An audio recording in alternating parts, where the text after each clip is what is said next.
अपनी परंपराएं मिटा दी। आज के इस आपाधापी में इतने उलझ गए कि आपको पता ही नहीं चला कि क्या संस्कार है, क्या होना चाहिए। मंडप के नीचे मांग भरी जाती है। इसलिए जब विवाह होता है ना, तो लड़का अपनी माँ का दूध पीकर विवाह करने जाता है। ये परंपरा है या नहीं आप लोगों के यहाँ? जब लड़का विवाह करने जाता है तो माँ उसे अपने आंचल से लगाकर नेंग करती है, निमित्त करती है, ऐसी करती है मानो वो दूध। जबकि नियम यही है कि माँ अपना दूध उसे पिलाती है। दूध तो अब होता नहीं है इस उम्र में इतने दिनों बाद, लेकिन फिर भी एक नेंग है कि माँ दूध पिलाती है। इसका क्या मतलब है, क्या मायने हैं बताओ? आपकी शादी हुई थी, आप माँ का दूध पी के गए थे। उस समय आपकी उम्र क्या थी? 21। क्यों पिया था माँ का दूध 21 साल बाद? क्यों पी के गए थे? क्या मायने थे उसके? नहीं, आपका बेटा जब विवाह हुआ तो आपने दूध पिला के भेजा था। क्या मायने थे? क्यों पिलाया था?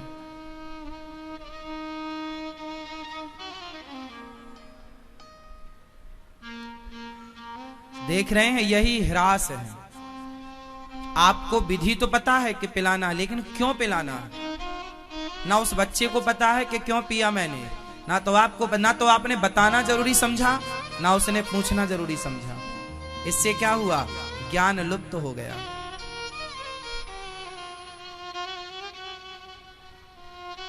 ज्ञान लुप्त हो गया। कौन बताए? अब किसे जिज्ञासा है?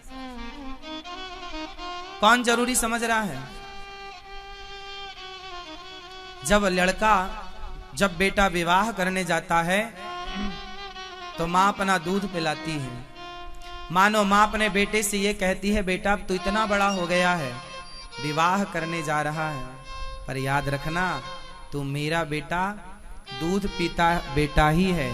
इस दूध के कर्ज को, इस दूध के ऋण को, पत्नी को पाकर भूल ना जाना बेटा। मैं देख तेरी माँ हूं, मेरे तू बड़ा हो गया है सबके लिए, पर मेरे लिए तू वही है, दूध पीता हुआ, दूध मुहा बच्चा है। तू सबके लिए बड़ा, सबके लिए इतना बड़ा हो गया कि तू शादी करने जा रहा, पर मेरे लिए तो तू दूध मुहा ही है, दूध पीता ही है। इसलिए तो अपनी माँ की इस ममता को भूला तो नहीं देगा ना। जब माँ दूध पिलाती है ना, तो ये माँ बात करती है उससे, बेटा जानता है मैंने तुझे अपना दूध क्यों पिलाया अभी शादी के टाइम पर? क्योंकि बेटा तू अब बड़ा हो गया।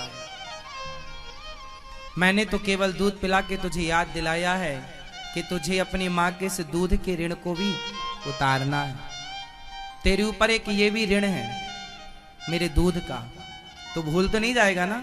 कल दुल्हन लेके आएगा, कहीं तो उसके चक्कर में मुझे भूल तो नहीं जाएगा? आजकल माँ बस पिला देती है, बच्चा गया। कुछ बातें करो, कुछ ज्ञान को बचाओ, बच्चों को समझाओ कि हमने अपना दूध क्यों पिलाया है।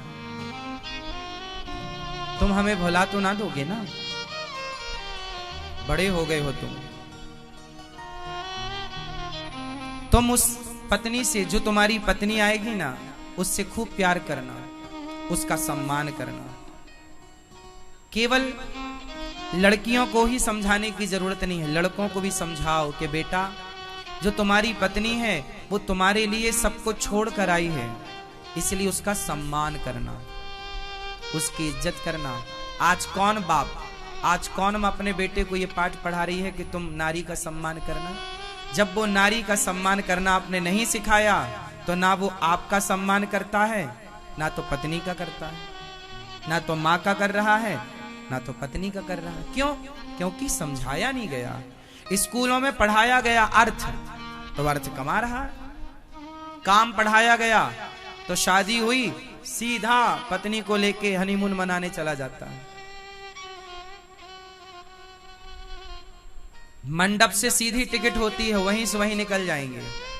जबकि पहले का नियम था कि दुल्हन घर पे आती है तो गांव के जितने देवी देवता हैं सबको प्रणाम करने जाते हैं दुल्हा दुल्हन, ग्राम देवता को, स्थान देवता को, कुल देवता को सबको प्रणाम करके सत्यनारायण भगवान की कथा होती है।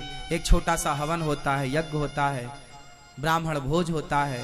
सबको भोज प्रसाद पवा के सबको सबका आशीर्वाद लेकर फिर अपनी गृहस्थी में प्रवेश करना होता है।